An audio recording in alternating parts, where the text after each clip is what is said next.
Les soldes, c'est ce mercredi. Alors les commerçants du centre-ville se préparent pour 4 semaines de rabais.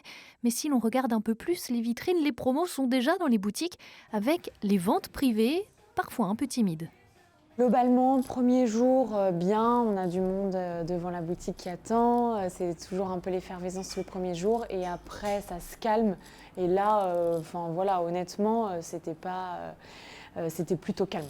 Les soldes sont peut-être un peu moins attendus qu'il y a quelques années. Nous, ça va, on n'est pas trop en difficulté parce qu'on n'a pas beaucoup de stock, donc on attend moins des soldes peut-être que d'autres enseignes.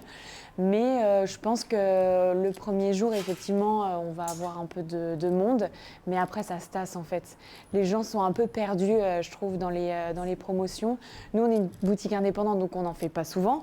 On fait les soldes et on fait quelques opérations. Mais comme il y a des promotions tout le temps dans les enseignes, enfin voilà, tous les mois quasiment, c'est vrai que je pense que les gens sont un peu perdus.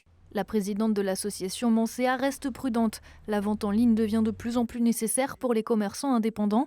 Son site internet représente 20% de son chiffre d'affaires. Pour le commerce en face à face avec les commerces de proximité, ça va être l'accueil, ça va être l'ambiance de la boutique, ça va être ce qui va être la différenciation. Et pour continuer sur cette différenciation, il y aura aussi l'aspect internet. C'est-à-dire que les entreprises ou les commerces qui vont avoir une action sur les réseaux sociaux et sur un site internet, c'est ce qui va aujourd'hui les sauver. Les soldes d'hiver sur internet et en boutique démarrent ce mercredi 11 janvier.